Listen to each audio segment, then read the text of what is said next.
J'ai commencé ce métier en 1977, donc il y a quelques années maintenant, où je suis rentré à l'école normale de Nîmes.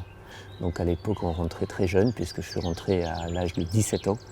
Et à 19 ans, j'avais ma première classe en responsabilité. Donc on est très loin de ce qui se passe aujourd'hui. J'ai eu la chance en fait de rencontrer des maîtres, des maîtresses, des professeurs qui m'ont accompagné, m'ont marqué. Je venais d'un milieu qui n'était pas du tout un milieu enseignant, mais la transmission du savoir, c'est quelque chose qui m'a toujours parlé. Et donc après des études diverses, je suis devenu professeur. Pendant 9 ans, j'ai été remplaçant dans le Gard, donc. C'était un milieu très rural.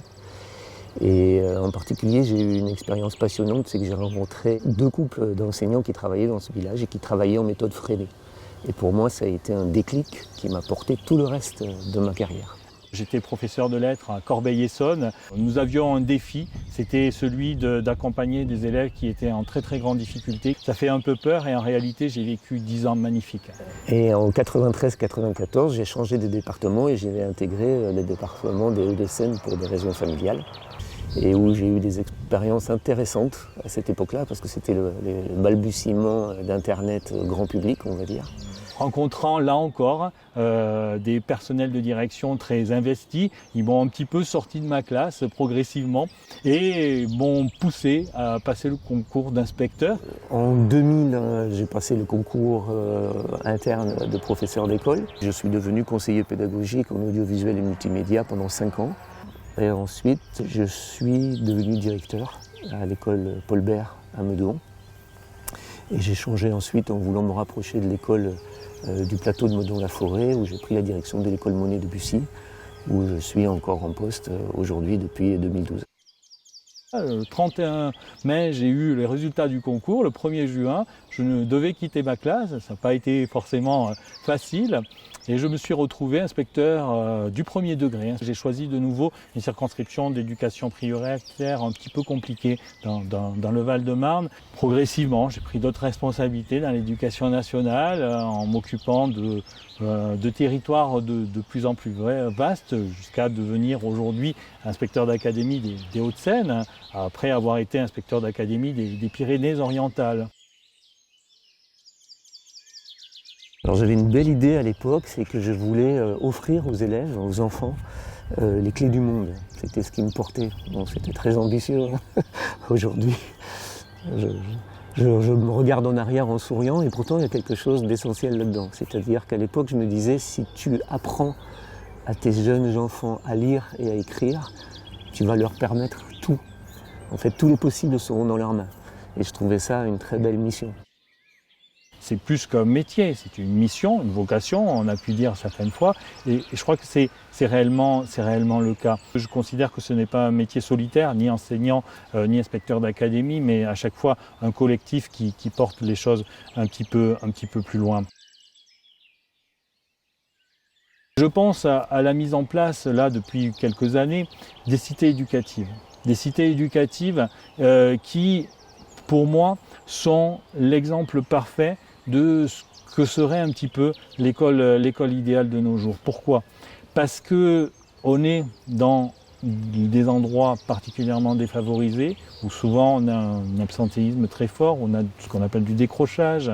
Qu'est-ce qu'ils deviennent ces élèves hors temps scolaire ? Comment on va faire finalement travailler ensemble des acteurs de l'éducation nationale et puis des acteurs hors éducation nationale, encore une fois, collectivités, associations, pour essayer de porter plus loin certains projets. Des élèves d'un quartier particulièrement défavorisé, qui avaient un peu honte d'être de ce quartier-là, ont changé de regard sur ce quartier parce que, justement, on a monté une action comme ça plurielle, collectivités, associations, éducation nationale, pour en faire des ambassadeurs de ce quartier qui, en réalité, était plein de richesses.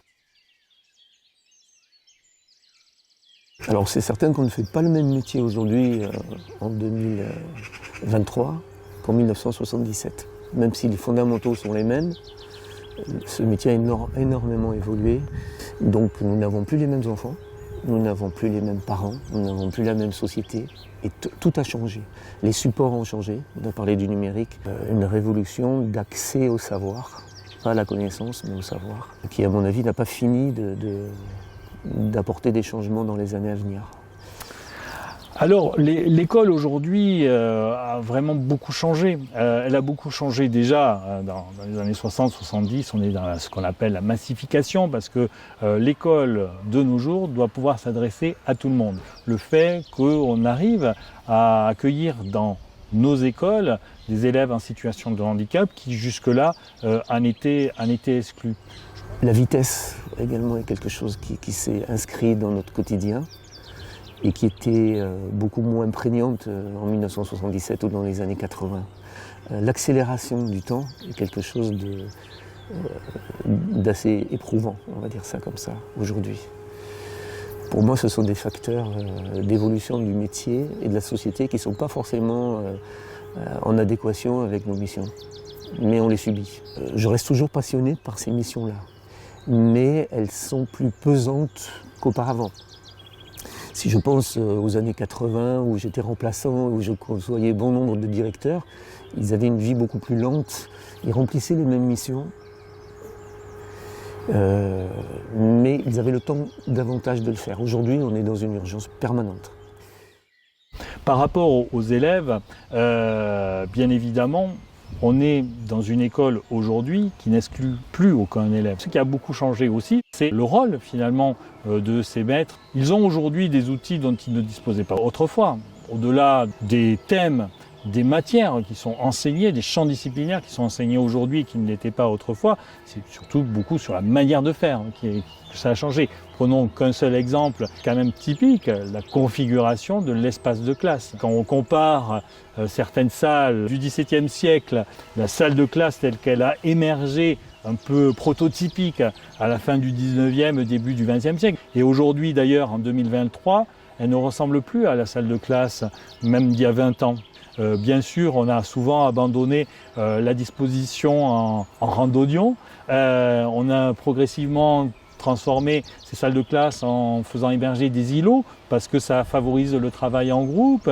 Donc on est passé de classes finalement relativement rigides à des classes flexibles, à des classes qui font aussi un aller-retour entre l'extérieur et l'intérieur. Je ne sais pas où on va s'arrêter.